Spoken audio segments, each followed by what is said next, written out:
Good day, everybody. This is Yin Yang in California with Morsels of a Thought number 1669.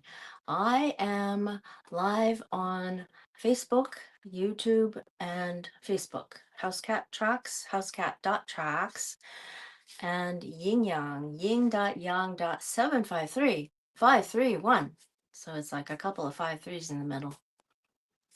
Okay, so anyway, morsels of a thought are meant to bring morsels of a thought of hopefully wisdom. And when we have wisdom, we also know the right things to do. When we know the right things to do, we are wise, but we are not yet virtuous until we actually do those things.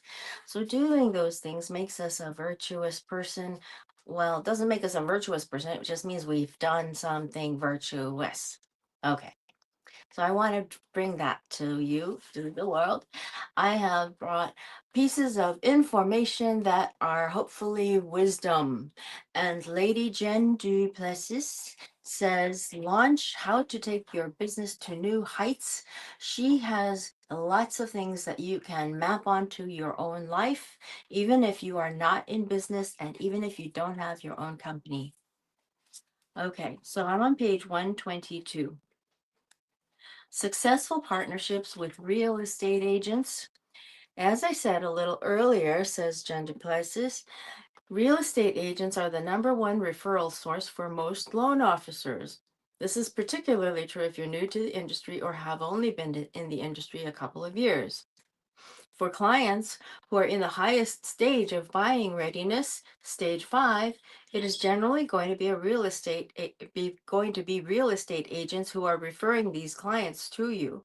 They are the ones who are in contact with a potential client who is ready to strike now. They are partners who have clients who need a loan today. Since all loan officers know that real estate agents are our golden goose, quote, end quote, we consequently pursue real estate agents relentlessly for business. In the next chapter, we'll discuss how you, as a loan officer, can trigger the law of reciprocity with agents. That is, how you can be more in control of referrals by directing clients to them so that they are motivated to direct clients back to you. Okay. In your partnerships with real estate agents, it's important to consider altering your point of view. Instead of the thought, what's in it for me? Think, what's in it from me? Ask yourself, what can you give to your partners that will improve their business or personal situation? We all know this. We just have to remember to think of it because when we give, we will in turn receive. Yeah, this would be good to be able to map onto your own life when you are uh, even dealing with friends. Think of what you bring to them versus what they bring to you. And when you use the law of reciprocity, like this one here, then you do something for them and then they do something back for you. The what's in it from me attitude also extends to the level of customer service and value you deliver to real estate agents. Differentiating yourself via value added thinking will absolutely guarantee repeat business. Cultural currency. I use cultural currency. This is about monetary currency, and I bring in the concept of cultural currency. What you are doing is you are considering that you are a human being with human value. There is a difference between financial value, financial net worth, and human value. What you mean to your people, what you are doing for people. This is the key about being virtuous. The reason you're being virtuous is that you're doing good things, and you're doing good things everywhere, all around, for everybody. So when you're virtuous, you are also doing things for people, and you are bringing in human value, cultural currency. What do real estate agents see as value added services from loan officers? I asked one of the most successful real estate agents in the Washington, D.C. area what she wants to experience when working with a loan officer, and here are a few of her suggestions for building a successful long term relationship. She said a loan officer should, and there are like 8 bullet points here. Help educate the buyer about the purchase and loan process. Add value to the agent's services by educating the client so the agent doesn't have to. That's adding value to the agent's services. Help set client expectations. Tell them what to expect, why, and when.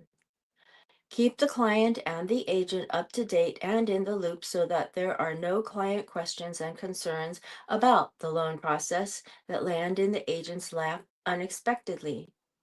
So, when you are dealing with friends and their information that you're giving them about your life, if you're concerned with them, with their lives, you need to keep them in your loop too.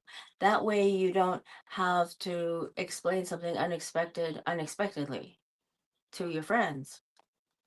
This works with your real life. Be in control of the process. Communicate with the client and agent simultaneously on any and all developments, concerns, documentation needs, schedules, etc. This is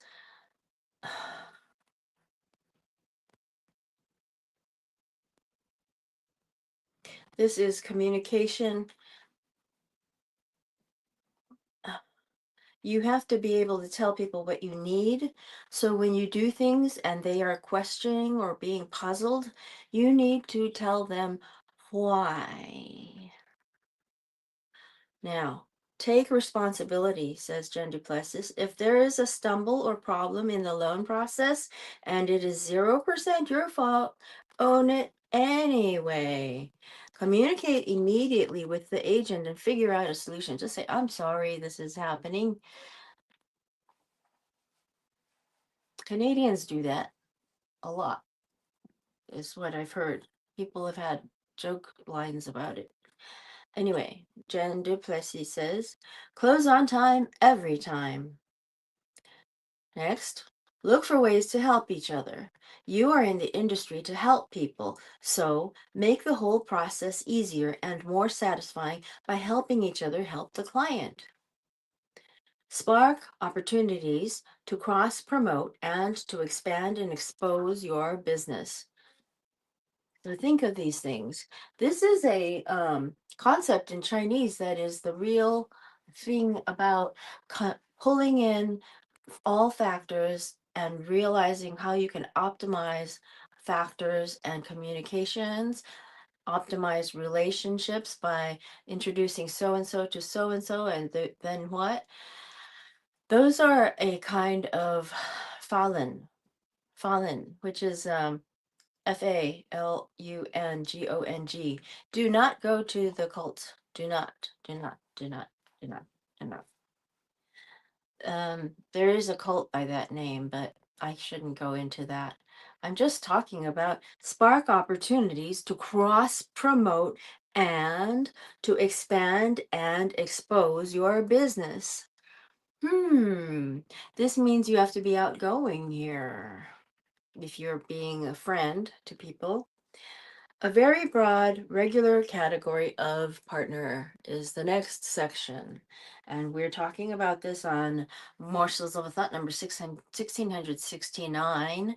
And I'm hoping to give you some wisdom so that you know the right things to do, which would be a virtuous thing to do. If your partner only with real estate, if you partner, if you partner is a verb. If you partner only with real estate agents and financial service professionals, I have no doubt that you will have a successful practice. However, partnering with a wide range of other service providers can lead to referrals that will also pay off handsomely over the long term. They can be plumbers, electricians, home improvement contractors, handymen, maid services, landscapers, cleaners, hairdressers, doctors, and really anyone connected with both homeowners and renters. This means you are a networking resource for other people too. I shouldn't say resource because we are all, that word is not good. Not resource. Resource, we are sovereign beings. We are sovereign beings. We're not resources, but as a resource, your information can be resource to other people. Okay. Anybody you talk to can be a referral partner, but there can be a lot of variation in the quality of a referral from a given partner. In general, referrals from home services providers will be of clients who are in stage 1, 2, or 3 of buying readiness. That is, they can be several years away from applying for a home loan. So it's good that you know people. When you know people, you can know some young people. If you know 19-year-olds, you don't know that when they're 26 they're going to buy a house. It doesn't matter how long, as long as you are in contact with them. That's my thinking. Partners, says the author, such as CPAs, attorneys, and insurance agents, usually provide referrals to clients in buying readiness stages 2 to 4. Now, having a range of clients in your database will contribute to the long-term growth of your practice. As far as I'm concerned, I want to meet everybody who may at some point need my services. It might be that they're 2 years or 3 years away from buying a home and needing a mortgage. That's okay. It's up to me to communicate with them, to nurture them along to the point where they will need a loan. So I want the connection as soon as possible. The goal isn't for me to do a loan for them this month or this year. The goal is to keep in touch with them and stay top of mind while they're moving up from stage 1 or 2 to stage 5. So sometimes you keep friends that you know are good people, that are solid, that will eventually come and buy, and you want to maintain your whole lifestyle to that point. The key to getting referrals from other service providers is to educate these providers on how to refer you and when to recognize an opportunity to refer you. For example, while working in a client's home, they may have opportunities to hear about a client's goals, plans, and wishes. It can be something as innocuous as, boy, our house is feeling kind of cramped these days. If you've educated your partner to recognize these types of trigger statements as a potential referral opportunity, the service provider can ask the client if the client would like to be connected to you. As I said, these kinds of referrals offer you built-in long-term business growth. They put medium-term and long-term prospects into your pipeline. You can work these clients up the ladder of readiness. The know, like, and trust equation, KNOW. The know, like, and trust equation. To know, to like, to trust. I came, I saw, I conquered. Veni, vidi, vici. Veni, vidi, vici. Mm-hmm. Caesar. I came, I saw, I conquered. That's the know, like, and trust equation. The bottom line for any referral partnership is to be fruitful. A partner has to know, like, and trust you. That's simply a basic premise of sales. Therein lies one of the biggest issues with loan officers, in my view. So I'm going to say, I had to fire someone recently because I didn't trust them. And to know, to like, to trust, I know them, I like them, but I don't trust them. So I had to let them go last week. So that's interesting. Therein lies one of the biggest issues with loan officers. In my view, the typical loan officer sells, quote unquote, sells themselves to a prospective partner in a shallow way. Hey, I'm a loan officer. You should know what I do, so send some business my way. But you'll never have any success with that attitude. A partner may know what you do, but not who you are. Until that time, they can't possibly grow to like you and subsequently trust you. This is important. Therefore, they're highly unlikely to refer a client to you. You have to take the time and effort to learn about a partner's practice and to educate them about yours. You have to put in the time and effort to get to really know them personally and professionally and to understand their business goals. Then you can work with them from a place of abundance rather than scarcity. Again, it goes back to my slightly altered definition of WIIFM. Always think, what's in it from me? What's in it from me? What can I give to this partner? How can I help their business? How can I enrich their lives? When you give to partners, be it through value, cross promotion, or increased exposure or referrals, they will give it back to you. I hope this alters your perception about your relationship with referral partners. Always look for ways to give. It will make an incredible difference in your practice. Jen's Jots.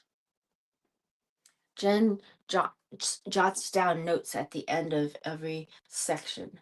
So here, never forget. Referral partners are the foundation of your success in the mortgage industry. Next, think strategically about the kinds of partners you need to cultivate according to the buying readiness of the clients they refer. Next, build robust relationships with the three principal types of partners: real estate agents, financial services professionals, and home service providers. So you've got to have friends that will, if you're going to map this onto your own life, you want to have people that that are vendors. You need to have people that are people you can trust with information, and you need to have friends that are the kind that would bond with you and keep your secrets. So there are several ways you can look at it and map it onto your own life, even if you're not a mortgage officer. Stage 5, hot. They are ready to purchase or refinance now. Purchaser. Clients in needs of purchaser is clients in need of being pre-approved, quote unquote, or ready to buy, but don't know how much they can afford, or purchaser already working with a lender and perhaps is in need of a quote second opinion, end quote. Next, refinance. Clients who need someone to manage their mortgage or they are interested in refinancing right now. Prime partners are real estate agents, financial advisors, small builders, 5 to 20 homes built per year. 5 to 20 homes built per year. So a small builder does that. Stage 4, very warm. Clients a step down from hot, may be ready in a month or two, not an immediate need, but soon. Someone thinking of selling current home. Someone whose house is currently on the market but has no offers in hand. A couple engaged to be married. Someone who is considering refinancing but haven't looked into it yet. Prime partners, divorce attorneys, loan officers at other lenders, real estate investors, and estate planners. So you need to know other loan officers too. Stage 3, warm, someone who may need your services but may not be ready for a while. They have just started thinking about buying a first home or moving to a larger home. They may be currently renting and have 6 to 12 months left on their lease.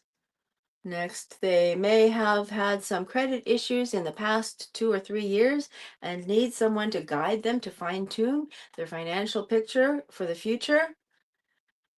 They could be college-bound children now or in the next few years looking at downsizing or looking at helping children purchase a home. They could be self-employed for less than 2 years.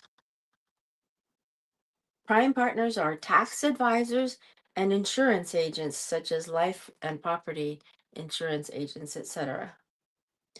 Stage two, lukewarm.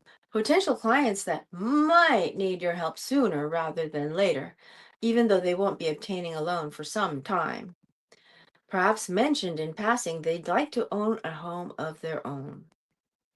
Are in the middle of a separation and or divorce and need your expertise on some financial decisions. Upside down on their current home and need advice. Prime partners are home services providers such as HVAC, handymen, painters, and contractors. So those people will tell you who is planning to buy. Stage one, tepid.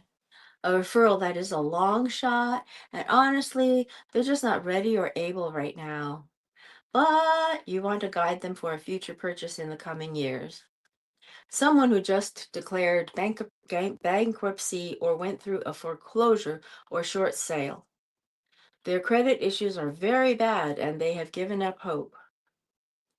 These are broad introductions, but in the right hands can be moved up the referral scale, can be viewed as annuity income.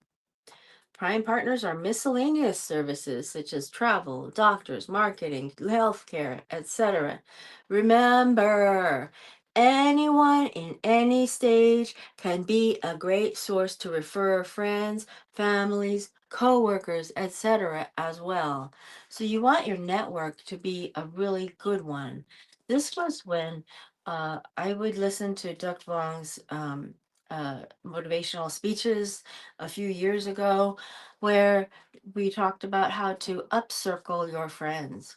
You upcircle your friends by slowly letting go, gradually letting go of the not so good ones, and you expect and hope to find new friends and start to make new friends.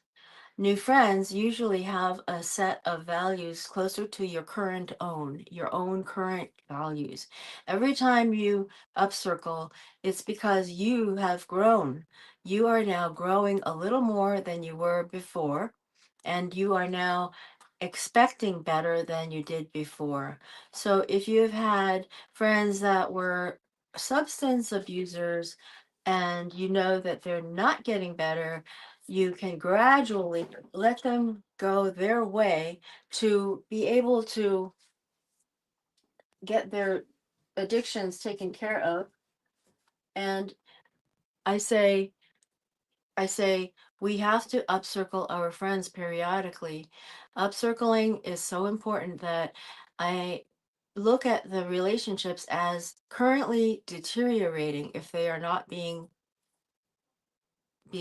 currently taken care of. In other words, if you have constant contact with people, your relationship is maintaining and going on. But if you have no contact with people, then you're every time your relationship to them is deteriorating, and with some people you want to allow it to deteriorate gradually. You don't have to do it all at once by saying something.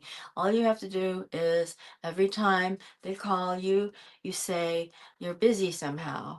You say I can't, or I'd love to but I can't. I'd like to but I can't. And that's the wording. I'd like to but I can't, to people that you need to let go of. So letting go will make room, just like makes room for other people. Just like when you get off an elevator, if you don't let the people get off first, there's no room to stand on it, right? Okay, old Kinderheck.